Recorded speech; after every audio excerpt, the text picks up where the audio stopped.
Hola, Máster Gladys del Consuelo Vinuesa Burgo. Somos estudiantes de la carrera de Educación Básica en la modalidad en línea. La siguiente actividad es sobre la técnica de anticipación y predicción, que consta en una breve explicación acerca del cuento El Cordero Envidioso.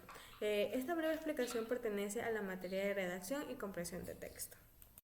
Los integrantes de este grupo son Anchundia Valencia, Damaris Yuley, Campuzano Montoya, Bianca Naomi, Castro Torres, Lucía Andreina, Estever Escobar, Evander Eduardo, Ibujes Viteri, Joan Daniel, León Espinosa, Angélica Lorena, Méndez Ponce, María Fernanda, Morales Montes, Alice Joandri, Rodríguez Benavides, Annalí Maoli y Soledis Paveles, Mercedes Adelaida. Buenas noches. ¿Qué es la técnica de la anticipación y predicción?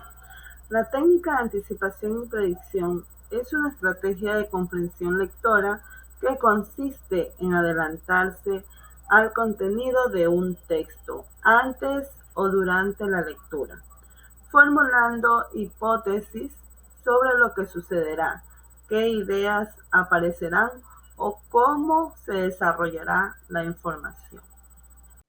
Vamos a terminar con esta exposición con un ejemplo de la técnica de anticipación y predicción, usando en este caso el cuento del Cordero Envidioso, en el cual nos manejaremos a partir de títulos y la imagen del cuento. Vamos allá. ¿Ustedes qué opinan que puede tratarse el cuento del Cordero Envidioso? En este caso, para mí, pues, el cuento podría tratarse de un cordero que no es envidioso con sus demás compañeros y bueno, este causa problemas para ellos. Compañero Alice, ¿usted qué opina? Por mi parte, por el método de anticipación, tomando el tema, puedo anticipar que podría ser bueno, toda la historia se va a basar en un cordero que es demasiado envidioso con todos los integrantes de la granja, haciendo de tal manera marginándolo o tratando de hacer que les cojan fastidio o algo por el estilo. Compañera Mercedes. Buenos días. Yo puedo asumir por la imagen, veo un grupo de ovejas con miedo y una oveja envidiosa mostrando su enojo hacia lo que no tiene. Compañera Lorena. Yo puedo observar en la imagen que los corderos jugaban y de pronto dos comenzaron a pelear por envidia mientras que los demás observaban desde atrás. Compañera Lucía. Yo pienso, desde mi punto de vista, creo que el cordero va a sentir envidia de la oveja, porque tal vez es más bonita o más fuerte. Mm, Por eso puede ser que trate de imitarlo o cambiar la forma de ser, pero al final se va a dar cuenta, o sea, compararse a los demás no lo va a llevar a nada bueno. compañera Maris. Que al principio el cordero tenía mucha envidia por los otros ellos eran blancos y él era negro. Mm, ya. Listo, compañera. Entonces, vamos a empezar el cuento. Dice el cuento del Cordero Envidioso, que es una adaptación de la fábula de Godofredo d'Aireux. Esta pequeña y sencilla historia cuenta lo que sucedió a un cordero que por envidia traspasó los límites de respeto y ofendió a sus compañeros. ¿Quieres conocerla? El corderito en cuestión vivía como un marqués, o mejor dicho, como un rey, por la sencilla razón de que era el animal más mimado de la granja. Ni los cerdos, ni los caballos, ni las gallinas, ni el resto de ovejas y carneros mayores que él disfrutaban de tantos privilegios. Esto se debía a que era tan blanquito, tan suave y tan lindo, que las tres hijas de los granjeros lo trataban como a un animal de compañía, al que malcriaban y concedían todos los caprichos. Cada mañana, en cuanto salía el sol, las hermanas acudían al establo para peinarlo con un cepillo especial, untado en aceite de almendras que mantenía sedosa y brillante su rizada lana. Tras ese reconfortante tratamiento de belleza, lo acomodaban sobre un mullido cojín de seda y acariciaban su cabecita hasta que se quedaba profundamente dormido. Si al despertar tenía sed, le ofrecían agua del manantial perfumada con unas gotitas de limón, y si sentía frío, se daban prisa por taparlo con una amorosa manta de colores tejida por ellas mismas. En cuanto a su comida, no era ni de lejos la misma que recibían sus colegas.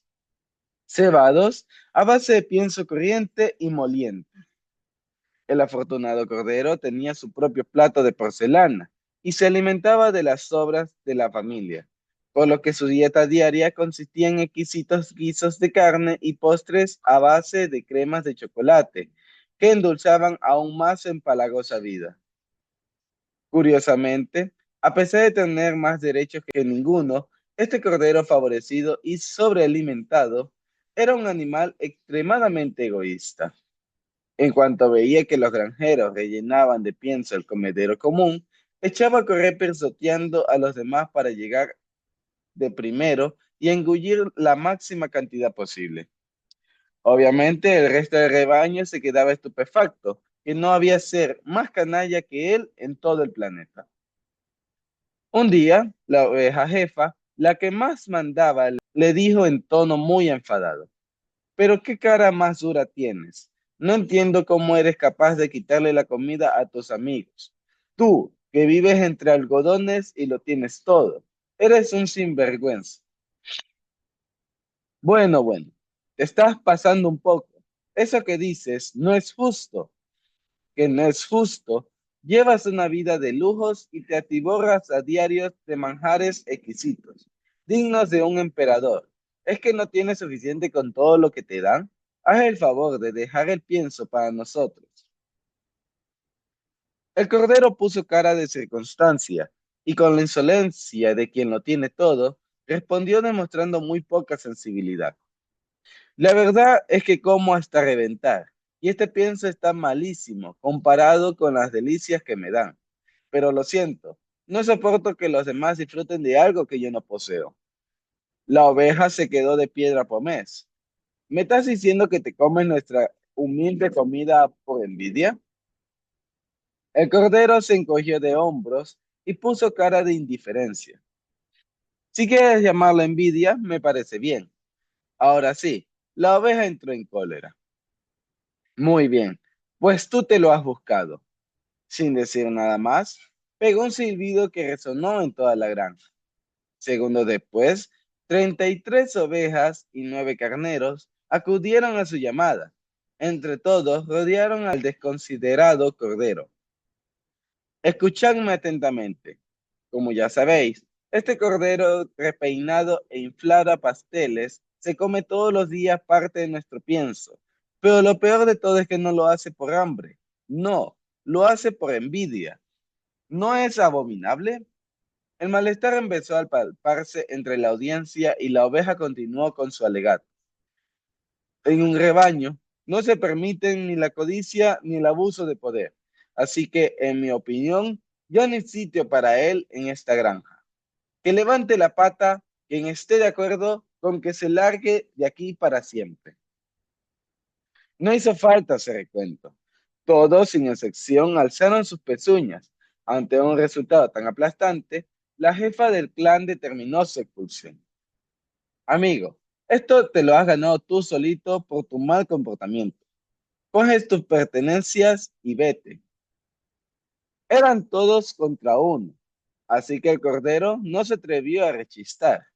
Se llevó su cojín de seda oriental como único recuerdo de la opulenta vida que dejaba atrás y atravesó la campiña a toda velocidad. Hay que decir que una vez más la fortuna le acompañó, pues antes del anochecer llegó a un enorme rancho que a partir de ese día se convirtió en su nuevo hogar. Eso sí, en ese lugar no encontró niñas que le cepillaran el pelo, le dieran agua con limón o le regalaran las sobras del asado. Allí fue simplemente uno más en el estado. Ese cuento tiene una moraleja y es: sentimos envidia cuando nos da rabia que alguien tenga suerte o disfrute de cosas que nosotros no tenemos. Si lo piensas, te darás cuenta de que la envidia es un sentimiento negativo que nos produce tristeza e insatisfacción. Alegrarse por todo lo bueno que sucede a la gente que nos rodea no solo hace que nos sintamos felices, sino que pone en valor nuestra generosidad y nobleza del corazón. Bien, compañeros, después de haber leído este cuento, las predicciones que ustedes realizaron, ¿se cumplieron o, o se tuvieron que modificar o no estaban del todo correctas? En mi caso, yo considero que se tuvo que modificar un poco, ya que para mí al principio yo pensaba que el cordero envidioso era el cordero de color café, pero ahora pienso que, bueno, así es el cordero con el cojín, el cordero envidioso. Compañero Alice. Yo en mi caso también siento que se tuvo que modificar un poco porque al principio pensé que el cordero le tenía como bastante envidia y quería como ser como el resto, pero en tal caso era como que no podía simplemente permitirse que el resto ocupara el lugar que él quería, él tenía. Mm. Compañera Mercedes. En mi caso también me puedo dar cuenta que estaba un poquito errada porque pensé que el cordero envidioso era del color café, pero veo que era sido el blanquito, sino que ya estaba con su cara triste por las decisiones que tomaron los demás de ya sacarlo del rebaño. Compañera Lorena. Yo pienso que no se cumplió porque él era el que tenía envidia. Mm. Compañera Lucía. Bueno, yo pienso que sí se cumplió, porque sí sintió envidia por los demás Mm. y que la Listo. envidia nunca lo llevó a nada bueno. Compañera Maris. Yo creo que sí se cumplió porque además uno en sí no tiene que compararse con el resto, sino que uno tiene que valorarse su misma habilidad y su mismo pensar y su... Bueno, este es un ejemplo de cómo funciona la técnica de anticipación y predicción. Muchas gracias. En conclusión, podemos decir que las técnicas de anticipación y predicción son muy útiles en el cuento El Cordero Envidioso, porque nos permite imaginar lo que podría pasar antes de llegar al final. A medida que leemos y vemos cómo el cordero envidiaba a los otros animales y cambiaba su forma de ser, podemos anticipar que eso no va a terminar bien. Gracias a estas técnicas entendemos mejor las intenciones del personaje y reflexionamos sobre sus decisiones. Además, nos ayuda a mantenernos atentos a la historia y pensar en sus posibles enseñanzas. Por eso, anticipar y predecir lo que ocurre nos permite disfrutar más del cuento y comprender sus mensajes más profundos. Muchas gracias.